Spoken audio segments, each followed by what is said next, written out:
I thought burying my eldest son was the worst pain I would ever feel. I was 63, a widow, and thought the deepest grief was behind me. But when my daughter-in-law looked at the family photos she'd thrown in the trash and snapped, "You don't deserve them," I understood the real pain was just starting. They thought I was weak, senile, and finished. They never imagined I would be the one to serve them justice. My name is Eleanor Price. I am 63 years old and a widow for my entire adult life. I've lived in this old Victorian house just outside Boston, the kind with drafty windows and a wide front porch. I worked as a librarian until I retired, and I suppose I fit the stereotype. I find comfort in the quiet, in the order of things. My memories, the photographs lining the hallway and piled in albums, they aren't just paper. They are the only real treasures I have left. Today, I stood at my eldest son's funeral, Daniel. He was only 39. The official word was a sudden traffic accident. The air in the church was thick with lilies and the quiet murmuring of people saying what a successful, kind man he was. I stood beside the mahogany casket, numb. The wood felt too smooth, too final. I stared at the floral arrangement on top, trying to reconcile the man they described with the son I knew, and I kept asking myself the same silent question. What did I miss? My other son, Lucas, stood on my left. He's 35, a real estate agent with a quick smile and an energy that always seems to fill the room, for better or worse. He kept patting my arm, but his eyes were always moving, scanning the crowd, calculating. Next to him was his wife, Megan. She is 32, beautiful in that sharp, angular way, dressed perfectly in expensive black. Her gaze, however, was cold. When she looked at me, it wasn't with sympathy, it was with assessment. During the viewing, Lucas was a whirlwind of thoughtful activity. He handled the funeral director, intercepted guests, and made every decision about the reception. "You don't need to worry about anything, Mom," he said, steering me toward a chair. "Megan and I will take care of it all." It was meant to be comforting, and a part of me was grateful to not have to think. But another part, the part that was still Daniel's mother, felt a sharp sting. I wasn't being consulted. I was being managed. Megan played the part of the devoted daughter-in-law, but the performance was thin. She would straighten the black shawl on my shoulders, her fingers gripping just a little too tight. She'd guide me to sit, her hand firm on my elbow, moving me like furniture. Her patience was visibly strained. Twice, when I paused before answering a guest, she'd lean in and say softly, "At your age, these things are overwhelming," as if I were a confused child. But I wasn't confused. I was grieving, and I am still perfectly sharp. Hours later, the last guest had left. The three of us sat in the living room, the lights still off, the silence heavy and oppressive. The scent of the funeral wreaths was suffocating. Lucas finally broke the quiet, clearing his throat. "Mom?" he started, his voice adopting that overly patient tone he used for difficult clients. "We need to talk. You shouldn't be living alone in this big house anymore." It wasn't a question. It was the first move in a game I didn't know we were playing. A cold dread settled over my grief. "I just buried Daniel," I whispered. I need time." Lucas and Megan exchanged a look. It was fleeting, barely a second. But it was enough. They had discussed this. This was planned. Megan immediately softened her expression, reaching for my hand. Of course. Eleanor. We just worry. You know, senior safety is so important. Lucas chimed in. There are some really high-end assisted living facilities near Newton, just to look at. No pressure. They left soon after, claiming exhaustion. I didn't walk them to the door. Instead, I stood in the hallway, my hand trailing along the wall of photographs. My husband, gone 10 years now.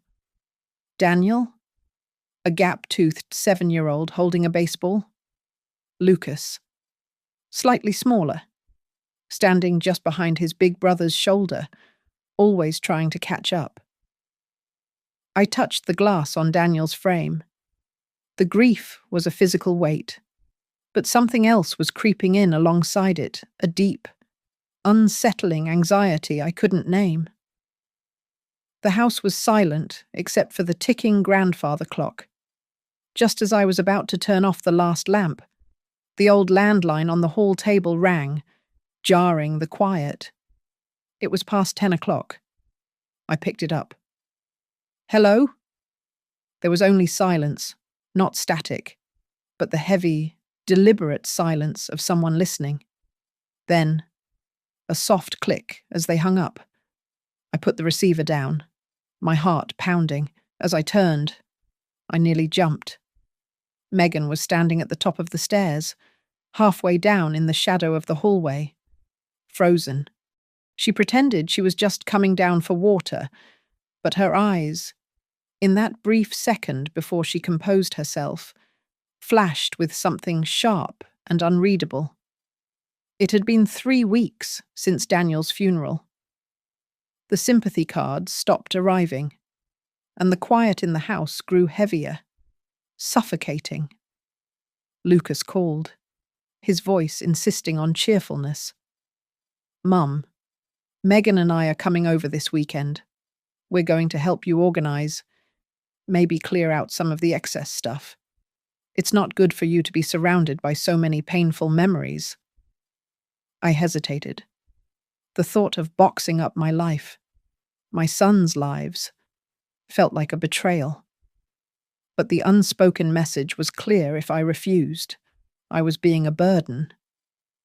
If you think it's necessary, I answered, my voice small. They arrived on Saturday morning, not with gentle hands, but with packing tape and large black trash bags. Megan didn't start in Daniel's old room, as I'd expected. She started in the hallway, with the photographs. She worked with a chilling efficiency, pulling frames from the wall as if she were clearing out an office building. All this is just clutter. Eleanor, she said, not unkindly, but with the detached air of a stranger. She tapped a frame of Daniel and Lucas at the beach. Honestly, buyers these days don't want to see other people's lives on the walls. It makes it harder to sell. I hadn't agreed to sell anything. Please, I said, my hand instinctively reaching for the large portrait of Daniel from his graduation. Can we just leave a few on the mantel? Megan sighed, a puff of impatience. It's better to make a clean break, she said, her voice firm. We need space for the future, for our future children. It's better to focus on that than all this. She gestured to the wall, dismissing my entire history as all this. The true violation, however, was in the study. She found the old pine chest where I kept the albums.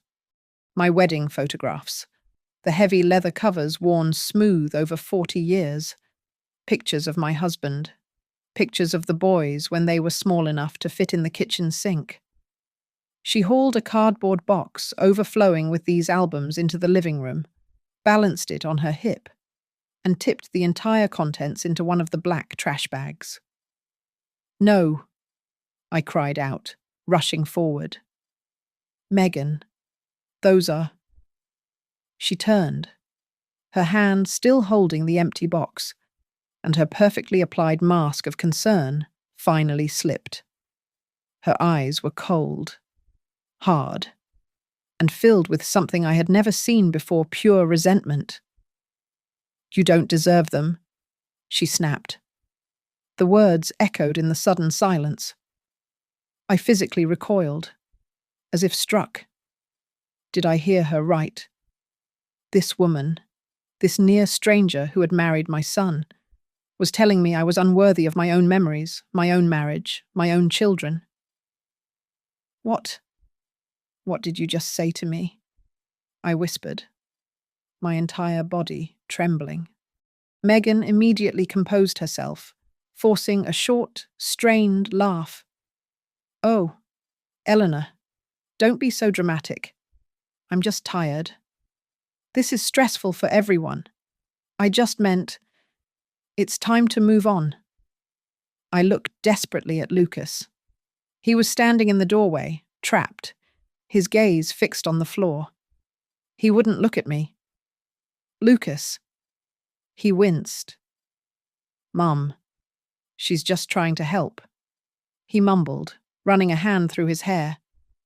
"Megan just wants what's best for you.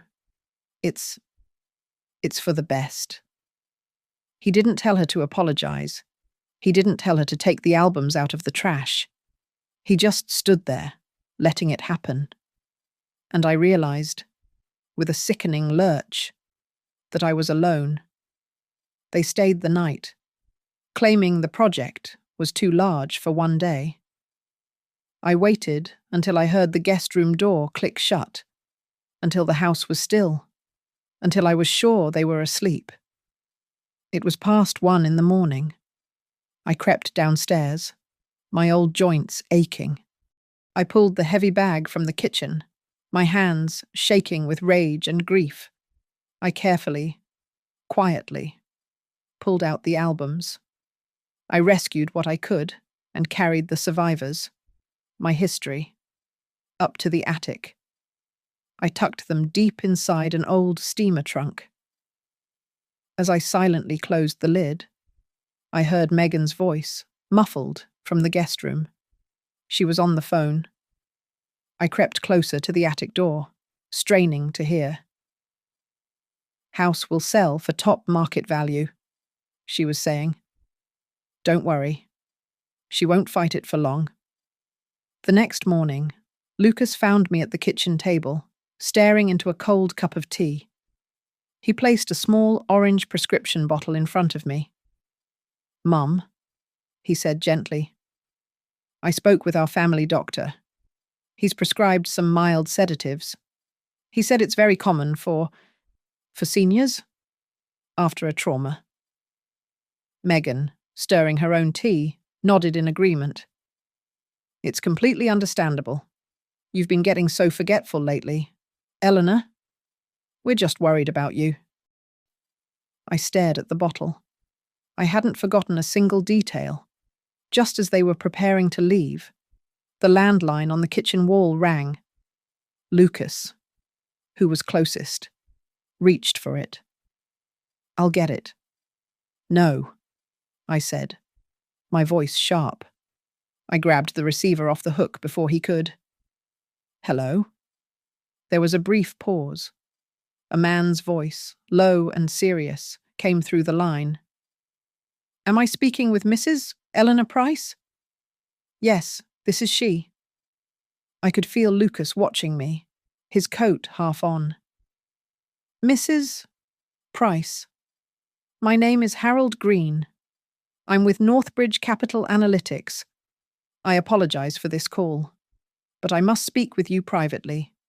We've detected some highly suspicious signatures in your name on several financial documents." I held the phone tight, my back to Lucas. "A conflict of interest," I repeated, keeping my voice as steady as I could. "Mrs.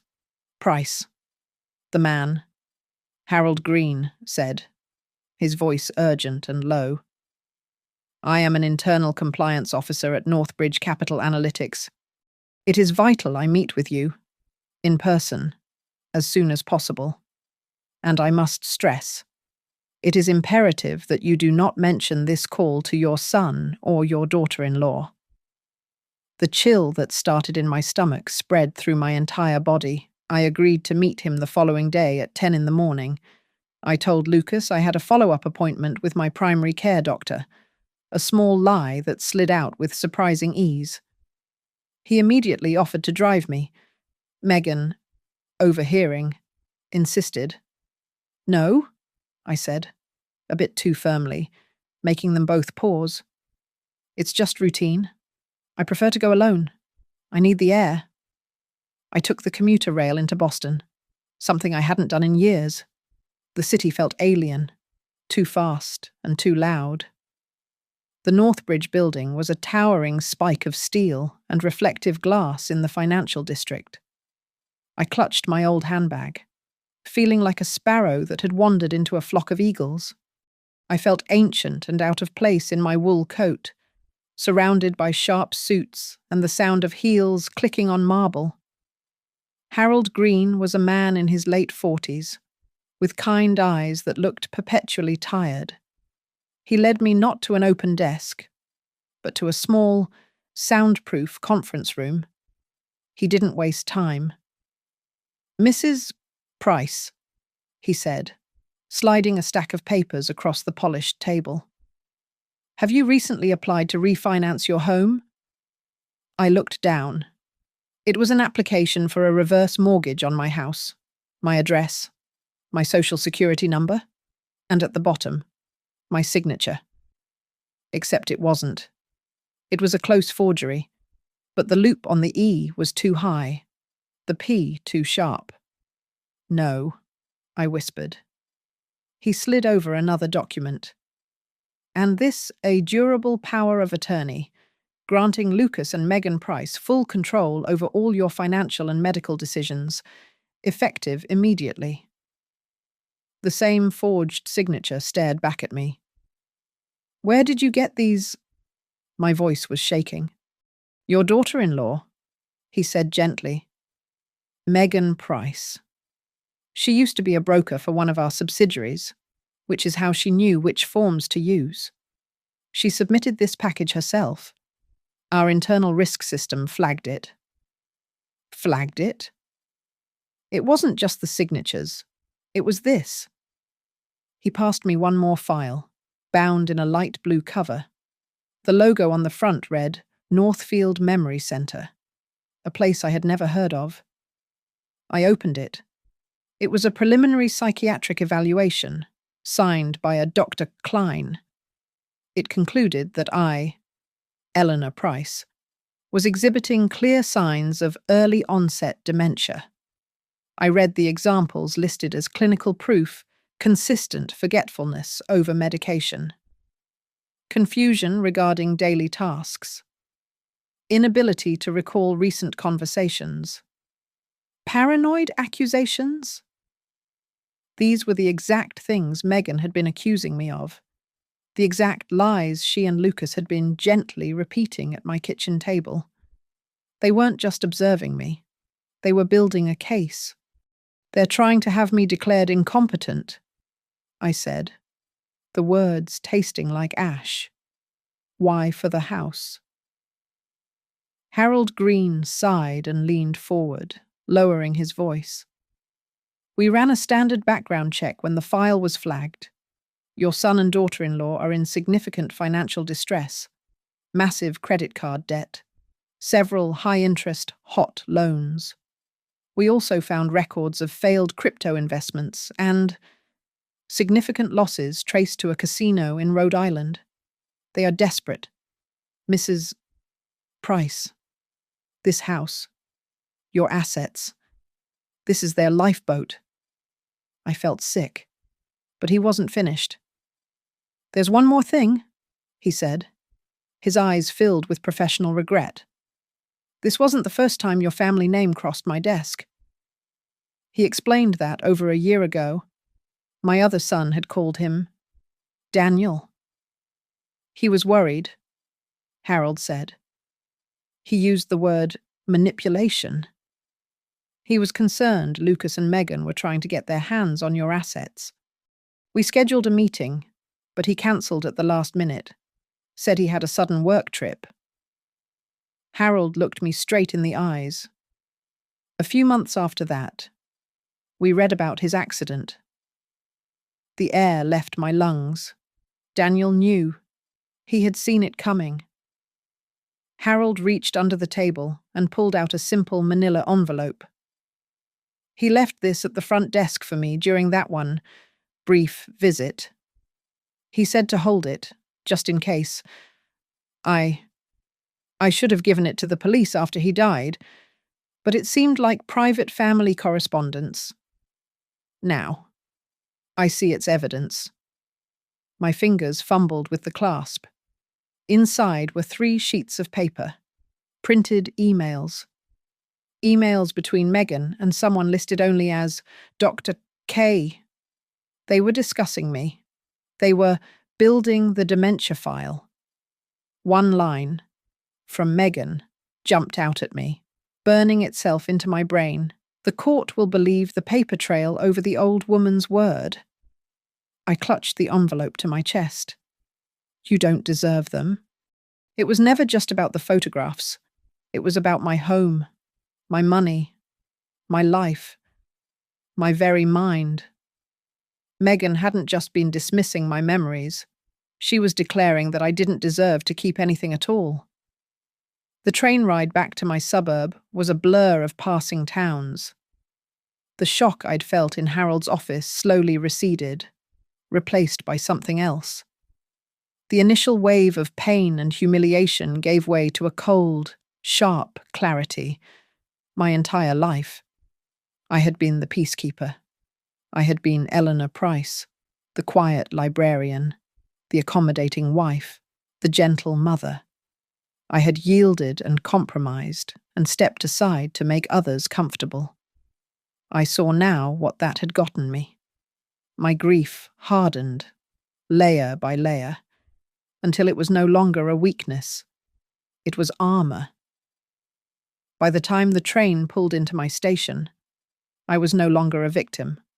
I was a strategist. Harold met me at a small coffee shop near the station, away from any prying eyes. We sat in a back booth, the smell of burnt coffee in the air. So, I said, my voice sounding more steady than I felt. What's the plan? First, he said, we need to let them think they are winning. You need to become the confused, forgetful old woman they are painting you to be. The more they underestimate you, the more rope they will give themselves. He slid a piece of paper across the table. This is the name of an attorney, Sarah Jenkins. She's the best in elder law. And this is a private investigator. I'll have him start on Mr. and Mrs. Price's financials. And I'll have him look into the police report on Daniel's accident. Before I left, I stopped at a small convenience store. I used cash to buy a prepaid burner phone and a tiny digital audio recorder, the kind students use for lectures. That evening, after Harold called me on my new, secret phone, he walked me through how to use the recording app, how to hide the device. In these cases, Mrs. Price, he explained, verbal evidence is gold. They think you're alone and confused. They will say things they would never say in public. When I got home, my performance began. Lucas, dear, what day is it? I asked, looking up from the television with a manufactured haze in my eyes. I forgot where I kept the keys. I asked Megan the same question twice, 10 minutes apart, about what we were having for dinner. I watched her barely suppress a triumphant smirk as she exchanged a glance with Lucas, in my bedroom, hidden in an old hat box. I opened a new, blank notebook and began documenting every helpful suggestion, every condescending remark, every pill they handed me. Ah, the pills. The little orange bottle of mild sedatives. I stopped taking them immediately. Each morning, I would palm the small white tablet, and as soon as Lucas left the kitchen, I'd flush it down the toilet. A few days later, I took another trip to Boston, this time to a different building. I saw Dr. Lena Ramirez, a neuropsychiatrist Harold had recommended. She ran a full cognitive workup, hours of questions, memory tests, and logic puzzles. The verdict was absolute. "Mrs. Price," she said, "you are sharper than most people half your age. Your cognition is perfectly intact." She agreed to keep the evaluation sealed and confidential, ready to be a witness when the time came. One evening, Megan was helping me sort through old linens. I mistook her for an old college friend of mine. "Martha," I said, reaching out to pat her arm. "I haven't seen you in ages." Megan's face tightened with annoyance before it relaxed into smug pity. "It's Megan. Eleanor. Your friend Martha passed away. Remember 5 years ago?" She leaned in, not realizing the small recorder in my cardigan pocket was on.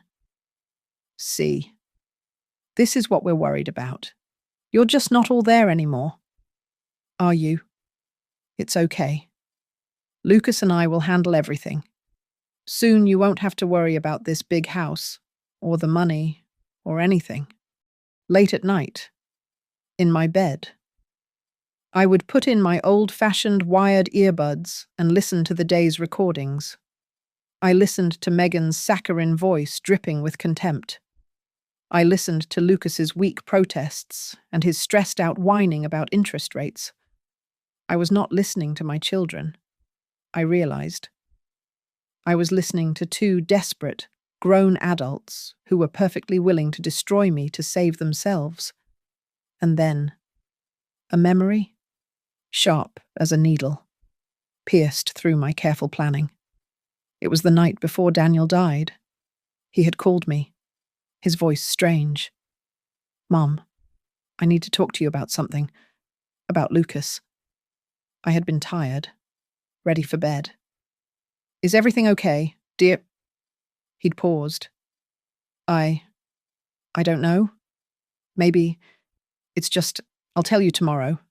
Mum, it's easier in person." But tomorrow never came.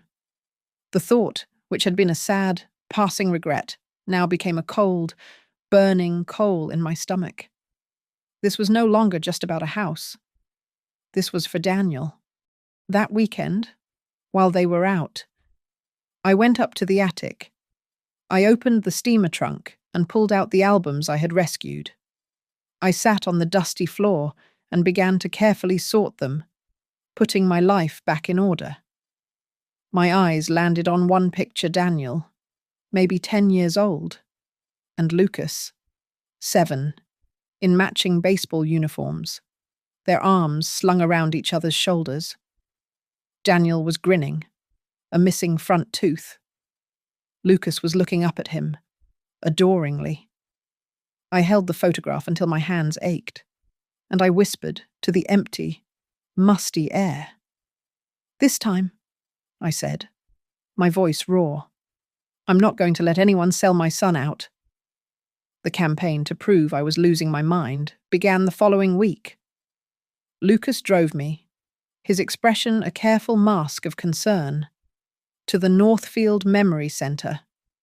It was just a small office in a nondescript suburban strip mall, smelling of stale air and industrial carpet cleaner. The man they called Dr. Klein was a hurried man with a sloppy tie and a purely transactional air.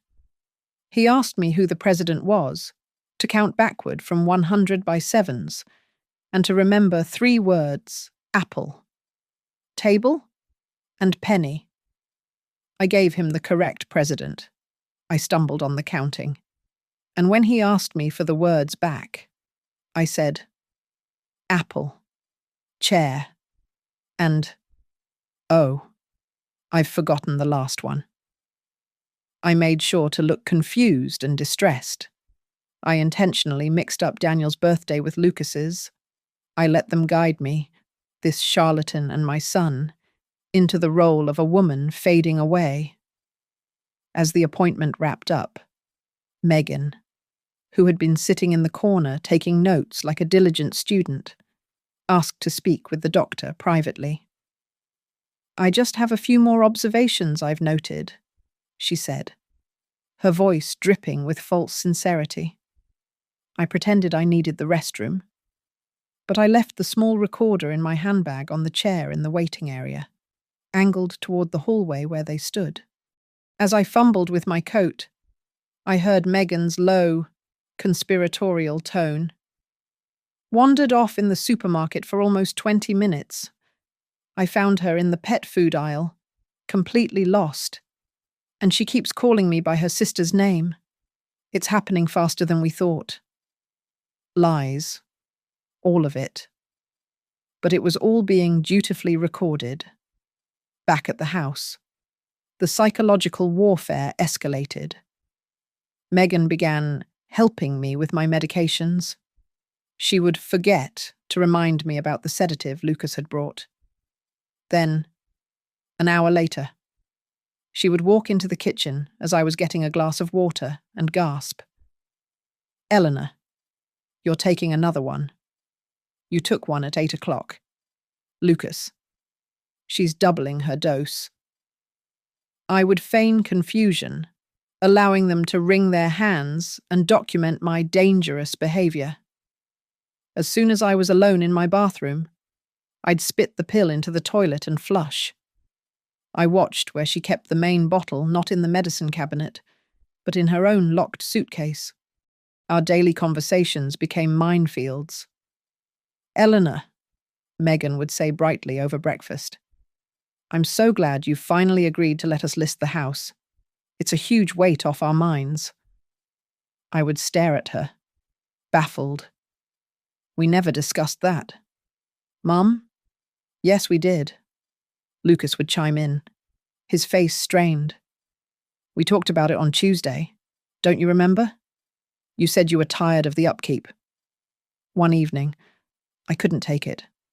After Megan recounted an entire fabricated discussion about my moving into a care facility, my control snapped. "That is a lie," I said, my voice cutting through the room. "We did not say that. I never said that." Megan's eyes widened, and she immediately turned to Lucas, her face a mask of terror. "You see?" she cried, her voice rising. "This is what I was talking about. She's denying reality. Lucas, this is a classic symptom. She's becoming hostile." Lucas looked at me, his eyes pleading, not for me, but for me to stop. He didn't defend me. He just put his arm around his wife, pulling her close. A silent, terrible choice. A few days later, my burner phone vibrated with a text from Harold. The first report from the investigator had arrived. I read it in the locked bathroom, the steam from the shower fogging the mirror. The financial report was bad enough. The PI had found bank records from years ago showing a large cash withdrawal from a joint account Daniel held with Lucas, right after Daniel had received a major bonus. The PI had even found a neighbor who remembered a terrible shouting match between the brothers around that time. Something about stealing and trust. But that wasn't the worst of it. The investigator had pulled traffic camera footage from the day of Daniel's accident. His car was seen parked outside a small, independent auto garage for an hour, just 2 hours before the fatal crash. A garage, the report noted, where Megan Price had worked part-time as a bookkeeper for 6 months, 2 years prior. The PI's final note was chilling. Preliminary analysis of the accident report suggests brake failure, but the pattern of wear on the recovered parts is inconsistent with neglect. It looks more like deliberate tampering. I sat down on the tiled floor, the report shaking in my hand. The world tilted. This was not a grab for money. This was not just elder abuse. This was something monstrous. My son, my firstborn, hadn't died by chance. He hadn't been taken by fate. He had been removed. My grief, which had been a heavy shroud, burned away, leaving something cold and diamond-hard in its place. This was no longer a defense of my home. This was a hunt. That night, I heard them whispering in the kitchen. I pretended to be asleep on the sofa in the living room. I slid my small recorder under the sofa, pushing it near the edge of the doorway. The house was quiet, their voices carrying. Lucas was worried about the bank loans, but Megan's voice was sharp, impatient. "It won't matter," she hissed. "Once we have the incompetency ruling, we sell the house, pay everything off, and just make sure the insurance policy on her is up to date in case she goes into the hospital. That payout alone will set us up." Harold introduced me to Sarah Jenkins. She was not a warm woman, which I appreciated. She was a tall, sharp lawyer in a grey suit who specialized in protecting the elderly from their children. In her starkly modern conference room, we, Harold, Sarah, and I listened to the evidence. We played the recording of Megan coaching Dr. Klein. We played the recording of her and Lucas discussing my insurance policy in the kitchen. We spread the forged power of attorney and the fake dementia report across the glass table. Sarah steepled her fingers, her gaze analytic. "The evidence is strong. Eleanor. Strong enough for the district attorney. But they will want an airtight case." "What does that mean?" I asked. "It means you don't leave the house. Not yet." My heart sank. "You are our best source. They think you are a sheep being led to slaughter. I need you to continue being that sheep. Just a little longer. Let them get comfortable.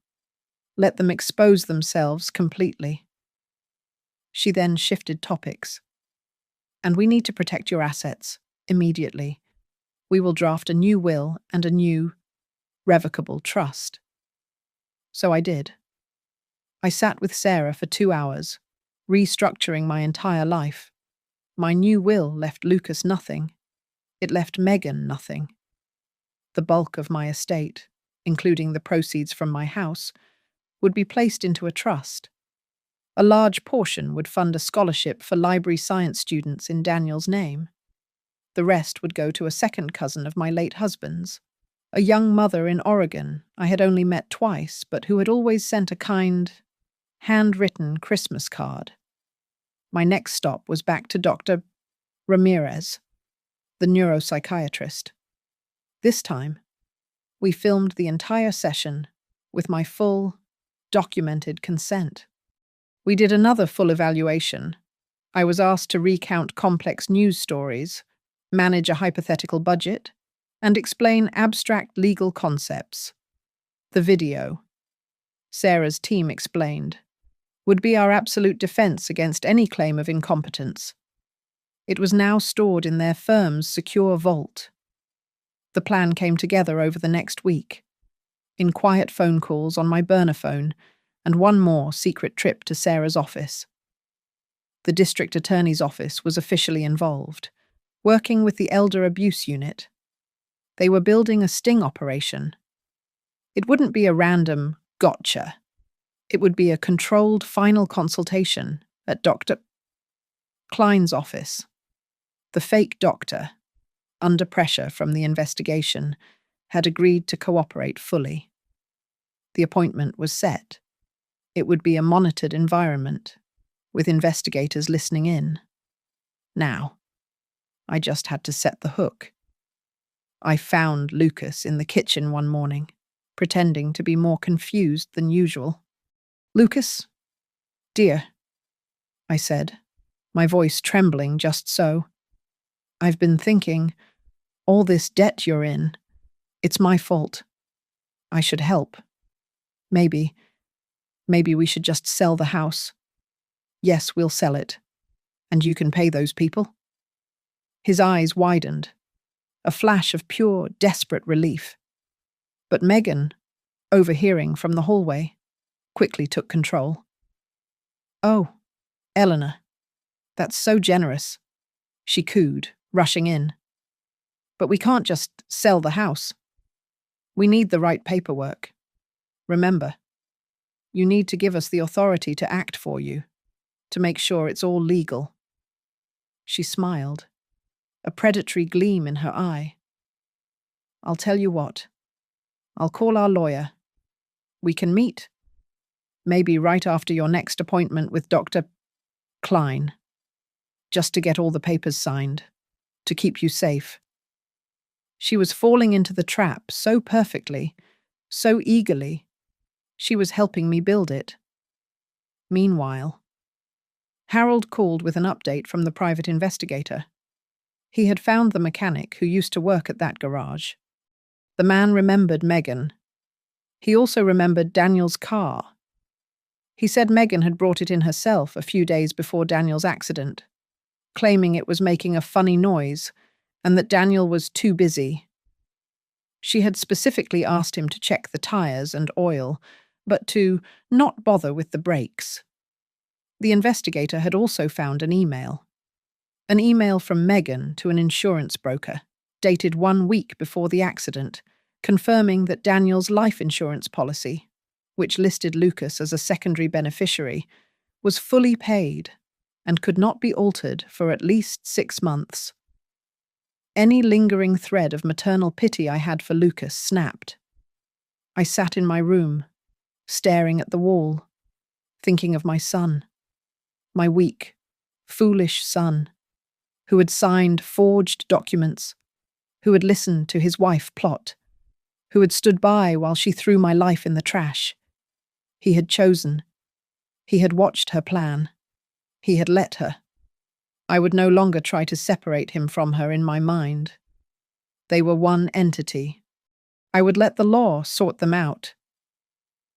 The night before the appointment, I sat alone at my dining room table. I pulled out my old will, the one that left this house and my savings to my beloved sons, Daniel and Lucas. I took out my new will, the one that mentioned Lucas only as my son, for whom I have already provided. I took a heavy glass ashtray from my husband's old desk.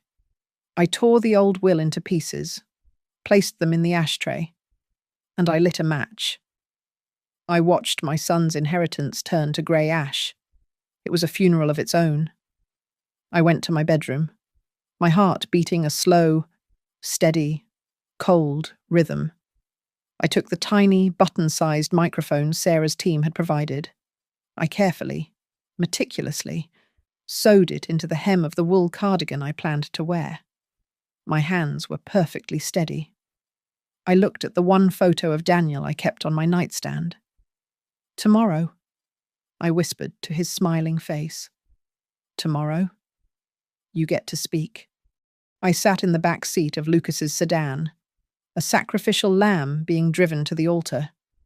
Megan, naturally, sat beside me rather than up front, patting my hand in a grotesque parody of comfort.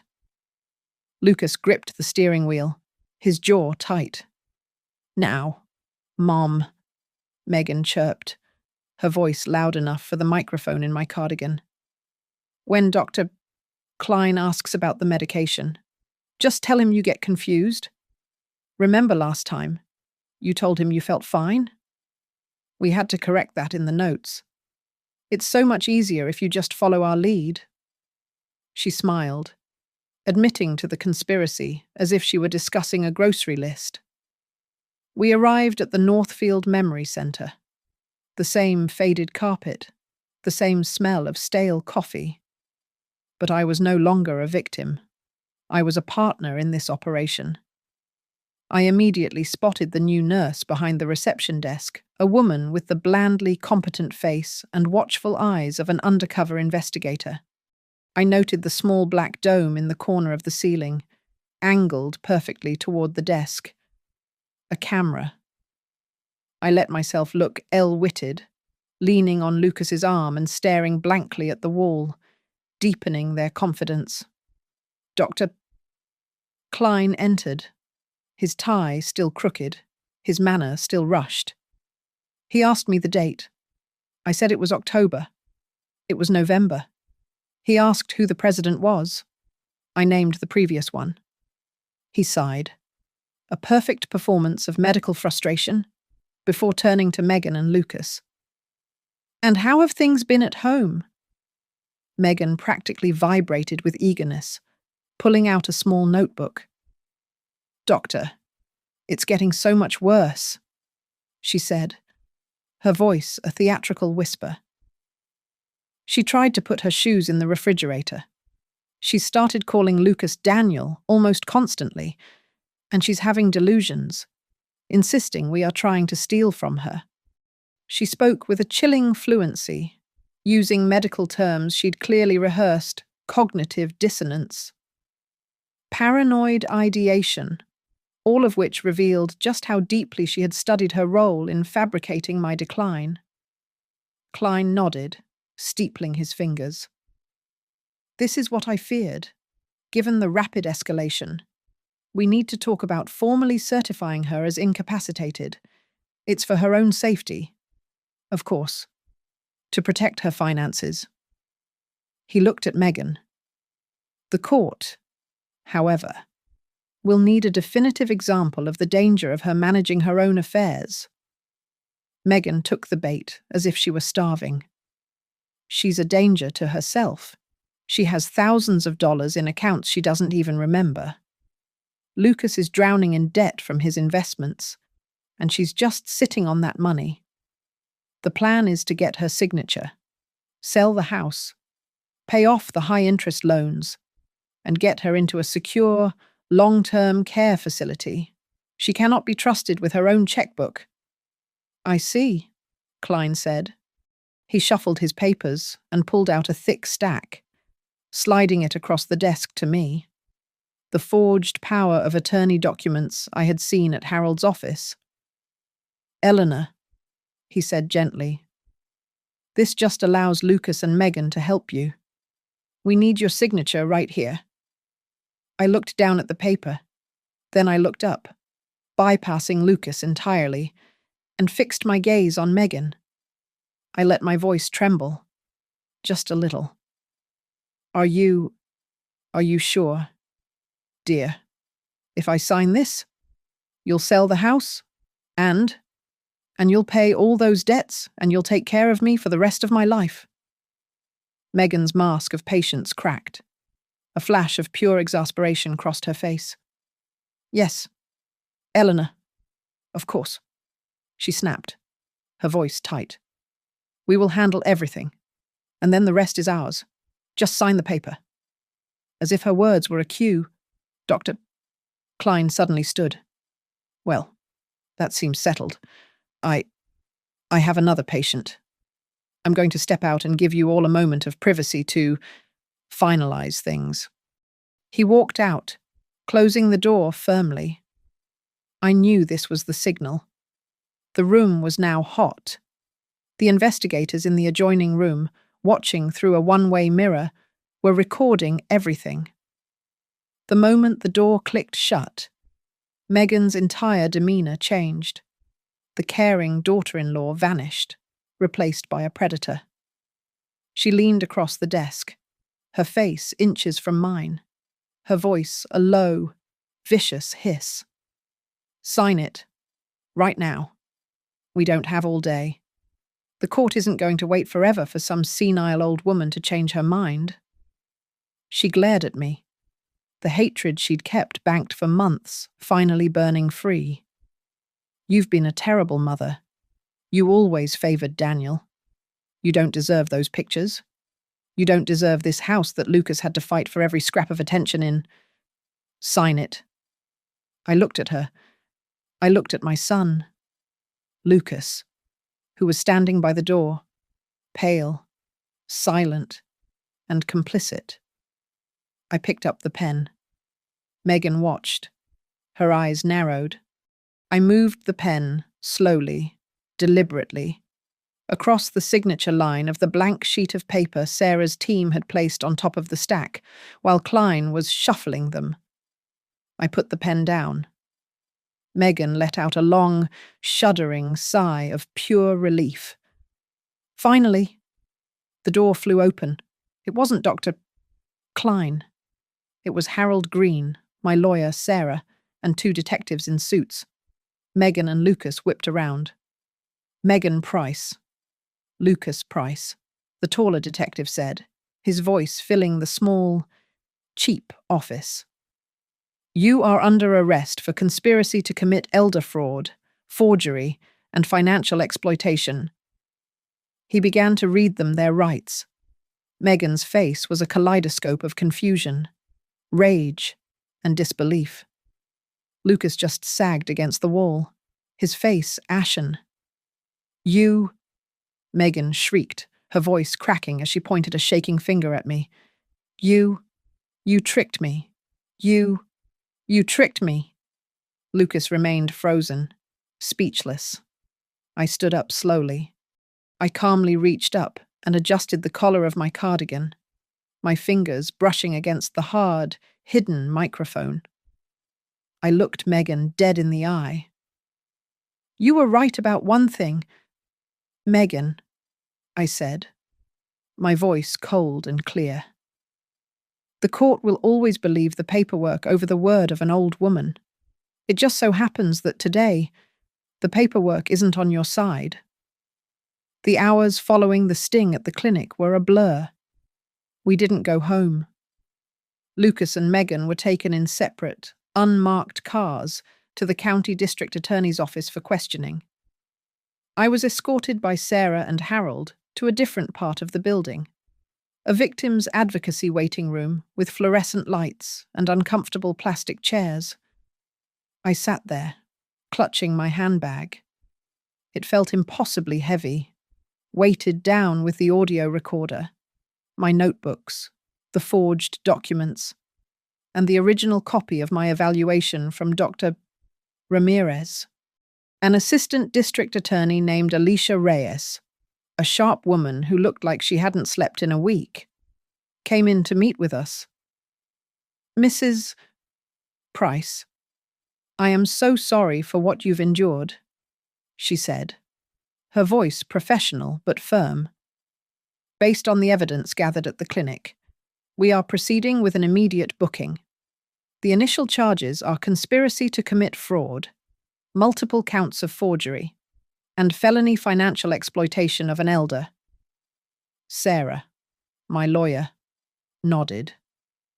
My client is prepared to offer her full cooperation. We have months of detailed audio recordings, time-stamped notes, and the sealed, videotaped evaluation from a board-certified neuropsychiatrist proving my client's full capacity. As they were discussing strategy, a different man in a rumpled suit interrupted, knocking quietly on the doorframe. He looked older, and he carried a different kind of authority. ADA Reyes, he said. I'm Detective Riley, from Homicide. My heart stopped. Homicide. Riley looked from the ADA to me, his gaze softening for just a second. We just got the finalized forensics report on the Daniel Price accident, he said, tapping a file. The brake line wasn't worn, and it wasn't cut. It was tampered with, filed just enough to rupture under pressure. You add that to the mechanic's testimony about the wife, and this email she sent about the insurance policy. We are opening a formal investigation into intentional manslaughter for financial gain. The world tilted. It was one thing to suspect. It was another to hear it confirmed by a detective. In the interrogation rooms down the hall, they were telling two very different stories. Lucas, we learned later, was trying to protect her. He insisted it was all a terrible mistake, that they were just desperate and confused by the debt. He tried to paint Megan as a wife overwhelmed, not a predator. He held that line for nearly an hour, until the detectives played him the audio from the kitchen, the one where Megan discussed my insurance payout if I went into the hospital. When they followed that by sliding her email to Dr. K about pushing Mum into a facility before she can change the will across the table, he shattered. He began to sob, a horrible, broken sound, and it all came out. How Megan had pushed him to take the hot loans. How she had insisted they protect themselves by getting the insurance policy on Daniel. How she had crafted the plan, telling him to just pretend to care about me. I was a coward, he whispered to the detectives. I was so afraid to lose her. Megan, in her room, was anything but broken. She admitted nothing. She denied everything. When confronted with the recordings, she immediately, coldly, turned on Lucas. She told the detectives he was the mastermind. She painted a vivid, cruel picture of a family ruined by jealousy. He always hated Daniel, she claimed, her voice steady. He said Eleanor always favored her firstborn. He was obsessed with getting the house, getting what he was owed. Finally, it was my turn to give a formal, on-the-record statement. I sat at a long, polished table in a quiet room, a microphone between me and Ada Reyes. I started at the beginning. I told them about the funeral. I told them about the trash bag filled with my albums. I told them the words. You don't deserve them. I recounted the pills I flushed, the conversations they tried to plant in my mind, the daily terror of being told I was insane. I told them about Daniel's envelope. My voice was steady, but my hands were clasped so tightly in my lap that my knuckles were white. When I had finished, the room was silent. Ada Reyes looked at me, her professional mask slipping just slightly. Mrs. Price, she asked, her voice quiet. I know this is incredibly difficult, but based on what Detective Riley has found, do you believe your son Daniel's death was an accident? I looked down at my hands. I thought of Daniel's last, interrupted phone call. I thought of the garage, the brake line, the insurance email. I used to, I said, my voice low but clear. I used to believe that. Now I believe my eldest son died because someone looked at his life and saw nothing but a line item on a financial spreadsheet. My statement was over. Sarah and Harold walked me out, past the closed doors, where my son and my daughter-in-law remained with their public defenders. We pushed through the heavy doors of the building and stepped out into the sharp, cold Boston afternoon. The sun was bright, glaring off the surrounding windows, and I had to squint. I pulled my coat tighter and took a deep, shuddering breath. It was the first breath of clean air I'd taken in months. We had won the first move. The war, however, was just beginning. The story of the gaslighting granny, as one local blog insensitively dubbed it, spread through the Boston suburbs like fire. In a world of shared outrage, our private family tragedy became public consumption. The consequences for them were immediate and brutal.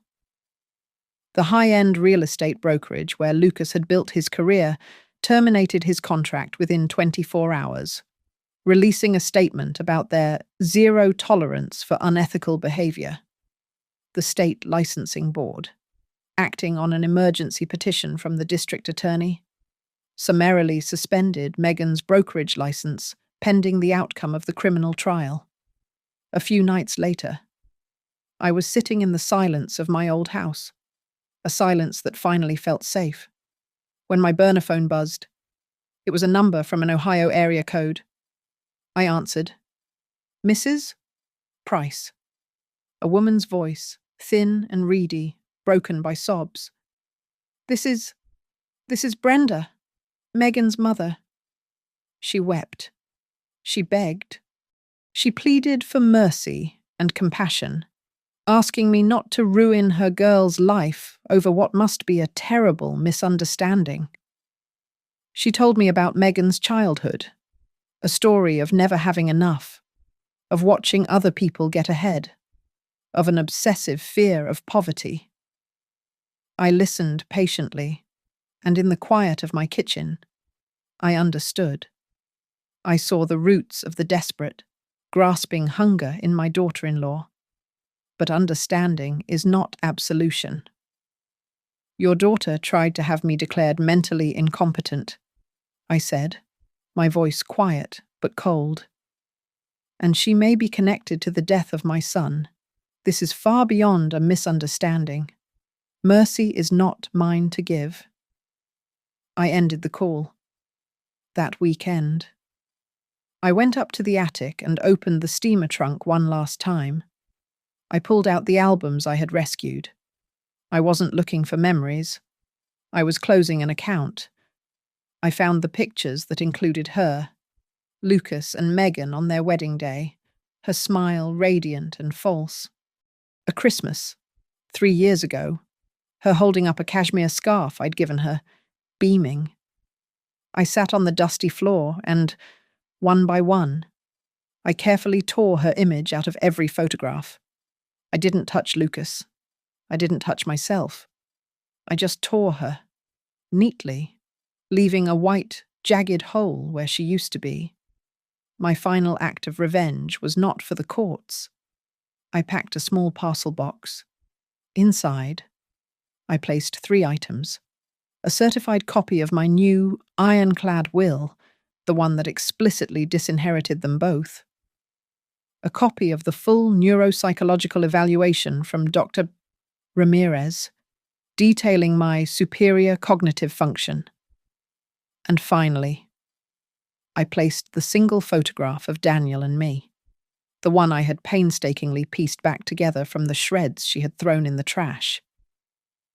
I included a short, handwritten note.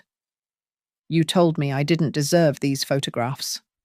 The truth is, you are the one who doesn't deserve to be in them. Don't worry. Megan. The court will give you plenty of time to think about that. I mailed it to her.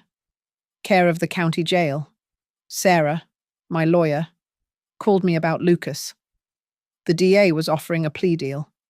If he agreed to testify truthfully against Megan, implicating her in both the fraud and everything he knew about Daniel's accident, they would recommend a lighter sentence.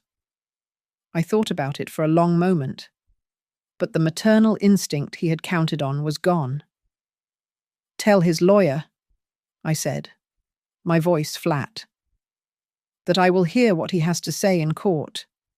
After that, his fate is a matter of public justice, not private feeling.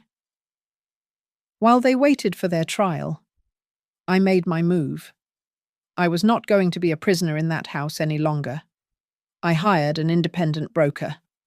We listed the house on a Thursday, on my terms. It sold in 3 days for cash to a developer. I used the money to pay off the remaining mortgage, and the entire, vast remainder was wired directly into the trust I had established. I left them nothing to fight over. I signed a lease on a small, bright apartment overlooking the Charles River. I brought with me exactly 1 box of personal items, a few books, some clothes, and the photograph albums. The contract was in my name. The decision was mine. That night, I unpacked. I placed the repaired photograph of Daniel on my new, clean mantle. Then I took out a beautiful silver frame that had once held a photo of the whole family, Megan included.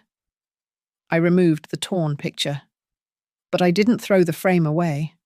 I put it back on the shelf, empty. A perfect, silver-edged void, a constant reminder of the shape of greed, and of what happens when you try to erase someone who refuses to be forgotten. The day of the trial, The courtroom was packed. I sat in the front row, directly behind the prosecution.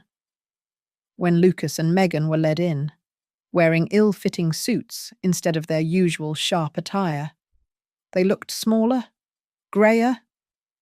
Megan refused to look at me, but Lucas's gaze scanned the room until it found mine.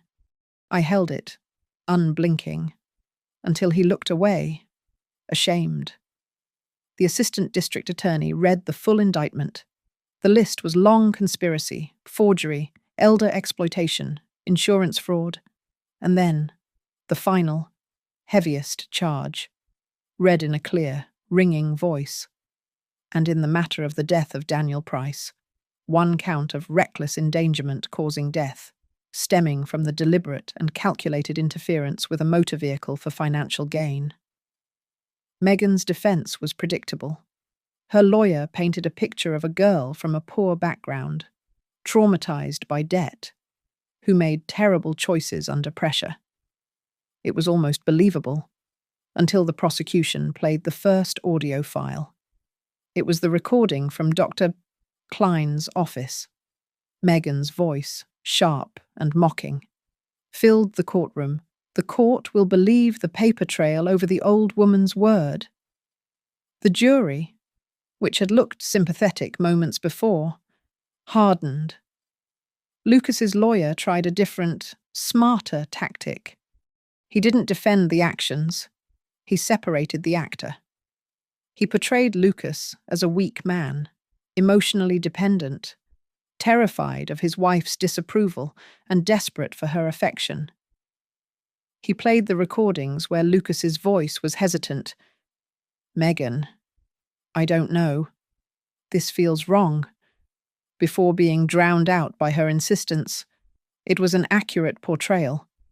He was not the mastermind. He was the coward who held the door open for the monster. Then, I was called to the stand. I walked past them, my posture straight. I swore the oath. For 2 hours, I told my story. I did not weep. My voice, I was told later, was cold and clear, like ice. I spoke of the funeral. I spoke of the photographs in the trash bag. I said the words, "You don't deserve them," out loud. And I watched Megan flinch. I recounted the pills, the gaslighting, the fabricated conversations, and the discovery of Daniel's envelope. Finally, the prosecutor, Alicia Reyes, approached. "Mrs. Price," she said, her voice gentle but carrying through the room. "Given all that you have endured, what punishment do you wish to see the court impose on them?" I looked away from her, and for the first time, I looked directly at the 2 people at the defendant's table. Megan was staring at her hands. Lucas was looking at me, his face pale and wet with tears. "I don't wish for them to suffer as I have," I said, my voice clear and steady. "I only want them to be forced to live with the truth of who they are. I want them to be in a place where they cannot charm or bully or bribe anyone. A place where they cannot sign anyone else's name. A place where they cannot, ever again, throw another person's memories in the trash." It was not a call for vengeance. It was a request for justice. The verdict, when it came, was swift.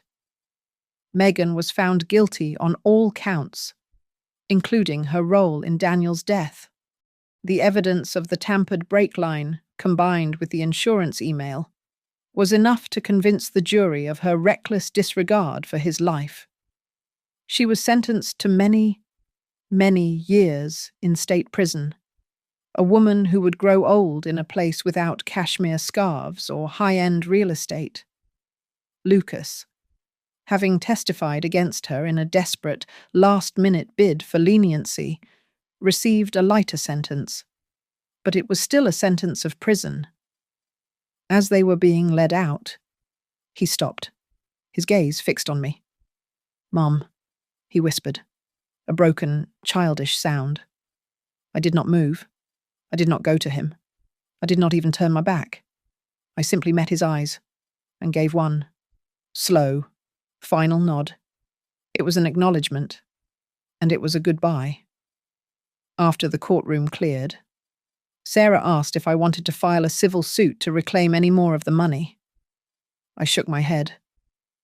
No, I said. I've already taken back everything that matters. My name, my mind, and my right to my own memories. The money, I knew, was already at work in Daniel's scholarship fund, a purpose far better than any it could have served them. That evening, I returned to my apartment by the river. I opened the last box of photographs. I found one I had been saving, a small, faded print of Lucas and Daniel, 10 and 7, their arms slung over each other's shoulders, squinting into the sun. I put it in a small, simple frame, and I set it on the shelf, next to the repaired photo of Daniel and me. It was not forgiveness. It was a refusal to let Megan win completely, a refusal to let her define my entire family's history. I made a cup of tea and sat by the window. The lights of Boston glittered on the dark water of the Charles. I looked at my new wall of photographs. It was incomplete, and it would always have a shadow. But it was mine. No one would ever throw them away again. I thought about Megan's words one last time. You don't deserve them. And I smiled. A thin, cold smile. The only ones who had lost the right to be in those memories were the ones who had erased themselves. My revenge was not a fire. It was this: a quiet room, a safe wall, and the silent, final promise that no one else would ever write the end of my story. Thank you so much for listening to my story.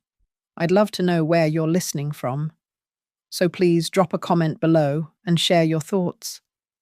And if you'd like to hear more, please subscribe to Grandma's Family Diary, give this video a like, and hit that hype button to help others find this story.